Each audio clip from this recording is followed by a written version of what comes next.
ఈ port road నుంచి ఇట్లా వస్తే మనకు పోర్ట్ రోడ్ ఎంట్రన్స్లోనే ఇక్కడ ట్యాంకులు వర్క్ చేసే వాళ్ళు ఉన్నారు. ఇక్కడ హిందీ వాళ్ళు. మన బండికి ఏంటంటే ఈరోజు వర్క్ ఏంటంటే పైప్ లైన్లో నుంచి ఆయిల్ దిగేస్తుంది స్ట్రైట్గా. మాస్టర్ వాళ్ళు కొట్టినే దిగేస్తుంది. ఇవి ఉన్నాయి కదా పైప్ లైన్ అంటారు. పైప్లోతో ఈ వాల్స్లో నుంచి ఆయిల్ డైరెక్ట్గా పైప్లోకి వచ్చేస్తుంది. వాళ్ళు కొట్టినా కొట్టకపోయినా డైరెక్ట్గా ఆయిల్ పైప్ లైన్లోకి వచ్చేసి లైన్ జామ్ అయిపోతుంది. పైప్ లైన్ ఏంటంటే గడ్డ కట్టేస్తుంది. అది మామూలుగా కొన్ని ఆయిల్ అయితే గడ్డ కడతాయి, కొన్ని ఆయిల్ అయితే పామ్ ఆయిల్ అటువంటిది గడ్డ కట్టవు. సో గడ్డ కట్టే ఆయిల్ ఏంటంటే మనం లైన్ జామ్ అయిపోతే చాలా ఇబ్బంది పడతాము. కంపెనీలో అన్లోడ్ చేయరు కొన్ని దగ్గరలో. అది చేపిద్దామని చెప్పేసి వచ్చినాం వాటికి మనం ఈరోజు. ఇదొక వాళ్ళు, అదొక వాళ్ళు. 2 వాళ్ళే ఉన్నాయి మనకు. 6 కంపార్ట్మెంట్లకు వచ్చి 6 ఛాంబర్లకు వచ్చి 2 వాళ్ళు. ఇది చూడండి, 2వ వాళ్ళు ఏం చేసిందంటే కరెక్ట్గా పైప్ మీద ఉంది. ఇది పైప్ కింద ఉంది, చూసారు కదా. పైప్ పైన ఉంది, వాళ్ళు వచ్చి కింద ఉంది. దాన్ని తీసేదానికి వీలవదు అని చెప్పి అంటున్నాడు చేసే అతను. కుదరదు, చేయలేమని చెప్తున్నాడు. చూద్దాం చేస్తాడో చేయడు. ఇక్కడ మేము చేయలేము, మాకు ఇక్కడ ఎక్విప్మెంట్స్ లేవు అని చెప్పి అన్నాడు.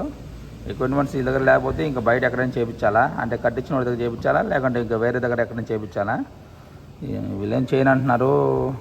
ఇది చేయిస్తే పనిలో పని అయిపోతుంది. ఆ పని ఈ పని 2 ఒకటేసారి అయిపోతాయి. ఇబ్బంది లేకుండా ఉంటుంది రేపు మాకు. చూద్దాం చేస్తాడో చేయడు. చేయనని పక్కా చెప్పేశాడు. దీన్ని వదిలేయాల్సింది ఇంకా. లేదంటే నెల్లూరు పోయేసి నెల్లూరులోనే చేయించాలా, లేదంటే ఇక్కడ ట్యాంకులు కట్టిన గుంటూరుకి గుజరాత్లో అయినా చేయించాలా. 6 కంపార్ట్మెంట్లు అని చెప్పన్నా కదా. అదొకటి, ఇది 2, ఇది 3, అది 4, అది 5, అవతలది 6 కంపార్ట్మెంట్లు. చూడండి, ఇదే ట్యాంకులు కట్టేది రూము. వీళ్ళ దగ్గర అన్ని ఎక్విప్మెంట్స్ ఉంటాయి, అంటే స్టీళ్ళు అన్నీ దానికి తగ్గ రాడ్స్ అన్నీ ఉంటాయి, ఇక్కడే ఉంటాయి. వెల్డింగ్ రాడ్స్ అన్నీ ఇక్కడే ఉంటాయి. వెల్డింగ్ కట్ చేస్తారు కాబట్టి ట్యాంకులు కడతారు, కొత్త ట్యాంకులు కడతారు. ఇవి చూడండి, ఏ బండ్లు ఏ పని మీద వచ్చాయో చెప్తాను మీకు మళ్ళీ తర్వాత. ఇవన్నీ 1, 2, 3, 4 బండ్లు అయితే ఉన్నాయి ప్రజెంట్. ఇవి కూడా బండ్లు పనుల మీద వచ్చినాయి, ట్యాంక్ పని మీదే వచ్చున్నాయి.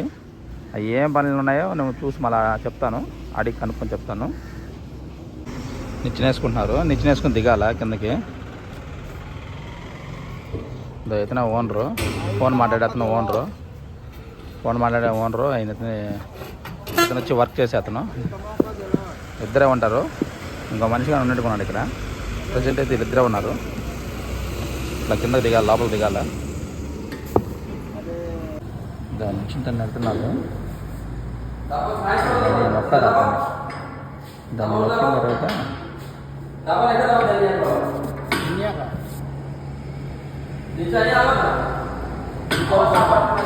लता से पता नहीं क्या हुआ है, नीचे बोला होता है लगाओ वही पर क्या रुका होता है, लगाओ नीचे लगाओ। नहीं छोड़ा छोड़ा सीढ़ी छोड़ा।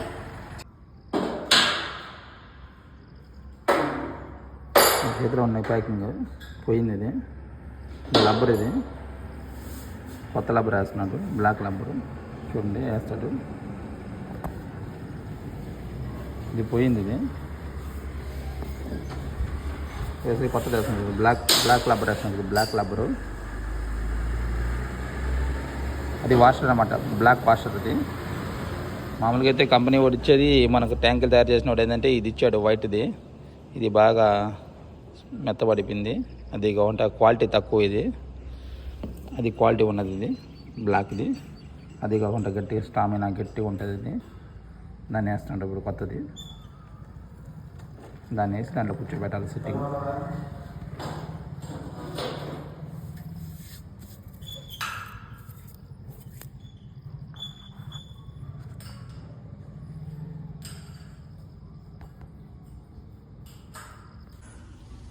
ఇది కూడా మన పోర్ట్లో బండి అనేది.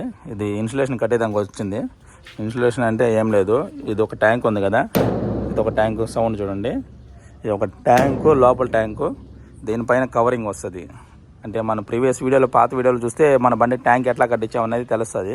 కవరింగ్ అనేది అక్కడ కట్టేది వేరు, ఇక్కడ కట్టేది వేరేను. ఇక్కడ ఏం చేస్తారంటే మధ్యలో బద్దీలు వేస్తారు, సపోర్టెడ్ బద్దీలు వేస్తారు. వేసారు చూడ, అక్కడ ఒక బద్ది ఇక్కడ ఒక బద్ది వేశారు. ఇట్లాగ బద్దీలు వేస్తారు. దానిపైన వచ్చి కవరింగ్ కడతారు. ఆ బద్దీలు ఉన్నాయి కదా, ఆ బద్దీల పైన వచ్చి కవరింగ్ వస్తుంది. కవరింగ్ వచ్చి దాని లోపల స్పాంజ్ వస్తుంది. ఫస్ట్ స్పాంజ్ చేస్తారు. స్పాంజ్ చేసి తర్వాత కవరింగ్తో క్లోజ్ చేస్తారు.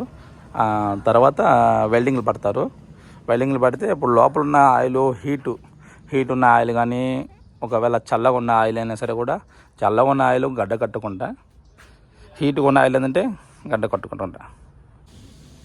చల్లగా ఉన్న ఆయిల్ చల్లగా ఉండేదానికి, గడ్డగా అది హీట్గా ఉన్న ఆయిల్ హీట్గా ఉండేదానికోసం ఇది కడతారు. మనకు కవరింగ్ కడతారు. ఆ రెండు ఆపేదానికోసం అనమాట. వానాకాలం టైంలో ఏంటంటే, వానాకాలంగా చల్లగా ఉన్నప్పుడు ఏంటంటే లోపల ఉన్న ఆయిల్ హీట్గా ఉన్న ఆయిల్ గడ్డ కట్టేస్తుంది. అది ఆపేదానికోసం కవరింగ్ అంటారు అనమాట. కవరింగ్ కడతారు. ఇన్సులేషన్, దానికి 2 పేర్లు పిలుస్తారు. కవరింగ్, ఇన్సులేషన్ 2 అంటారు. ఈ బండి అయితే ఆ పని మీదే వచ్చింది. తర్వాత వచ్చి ఇంకో బండి కూడా 2 బండ్లు ఉన్నాయి అక్కడ. ఆ బండ్లు కూడా ఏ పని మీద వచ్చి చూద్దాము. ఇప్పుడు దాన్ని చేసేటప్పుడు ఏంటంటే పైప్ లైన్తో కూడా ఊడదీయేస్తారు. పైప్ లైన్ ఉన్నాయి చూసారా, ఇది పైప్ లైన్. దీనికి వచ్చి పెద్ద పైప్ లైన్ ఒకటి వస్తుంది. ఆ పైప్ లైన్ కూడా ఊడదీయేశారు. దీనికి కూడా 2 వాల్లేను. మన బండికి ఎట్లాగో దీనికి 2 వాల్లేను. బ్యాక్ వాళ్ళు అట్లాగే ఫ్రంట్ వాళ్ళు కూడా వస్తుంది. ఇదో ఫ్రంట్ వాళ్ళు, ఇది ఫ్రంట్ వాళ్ళు, అది బ్యాక్ వాళ్ళు, ఫ్రంట్ వాళ్ళు 2 వాళ్ళు వస్తాయి. ఇది కూడా చూడండి, ఇక్కడి నుంచి స్టార్ట్ అయ్యి ఇక్కడికి ఎండ్ అవుతుంది. బ్యాక్ వాళ్ళు, ఇది ఫ్రంట్ వాళ్ళు, బ్యాక్ వాళ్ళు కాదు సారీ, ఫ్రంట్ వాళ్ళు. ఇట్లా ఓపెన్ చేస్తే ఆయిల్ బయటకు వస్తుంది అనమాట. ఇట్లా క్లోజ్ చేయాలన్నమాట. ఈ బండ్లు అంటే ఏంటంటే ఇన్సులేషన్ లోపల ఏదో వెల్డింగ్లు ఉంటాయి కదా, ట్యాంక్ లీక్లు ఉంటాయి. ట్యాంక్ లీక్లు అయిన దానికోసం వచ్చాయంటే చూడాలా, వాటర్ పట్టి చూడాలని చెప్పన్నారు. అడిగితే ఏం ప్రాబ్లం, ఈ బండ్లు ఎందుకు వచ్చినాయంటే ఇన్సులేషన్ ప్రాబ్లం, అదే ట్యాంక్ ప్రాబ్లం, వాటర్ పట్టి చూడాలా అని చెప్పన్నారు. సో అయితే 3 బండ్లు అయితే దానికోసం వచ్చాయి. మన బండి అయితే ప్యాకింగ్ కోసం వచ్చింది. ఇది వచ్చే ట్యాంకు ఇన్సులేషన్ కట్టడం కోసం వచ్చింది. ఐ మీన్ కవరింగ్ కోసం వచ్చింది. సో ఫైనల్గా అయితే ఇక్కడ ప్రజెంట్ ఉన్న బండ్లు అయితే ఇయ్యాను.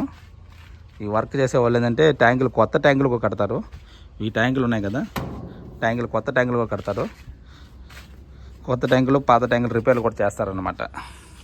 చూసారు మన ట్యాంక్ చూడు, సౌండ్ రాదు చూడండి. ఇది ఈ సౌండ్కి తేడా చూడండి. అది ఇది ఏంటంటే ట్యాంకు, ఇదంటే పైన ఉంటుంది కవరింగ్ అయితే సౌండ్ రాదన్నమాట. సో ఫైనల్గా అయితే ఇదేను మన ట్యాంకులు ఇక్కడికి వచ్చి ట్యాంక్ వర్క్ అంటే ఇదేను. సో ఫైనల్గా అయితే వీడియో అయితే నచ్చింది అనుకుంటున్నాను. వీడియో నచ్చితే లైక్ చేయండి, మన ఛానల్ సబ్స్క్రైబ్ చేసుకోండి. చాలామంది సబ్స్క్రైబ్ చేసుకోవట్లేదు, వీళ్ళు చూస్తున్నారు కానీ లైక్ చేయడం లేదు, అట్లాగే సబ్స్క్రైబ్ చేసుకోవడం లేదు. అట్లాగే వీడియో నచ్చితే షేర్ చేయండి, లైక్ చేయండి.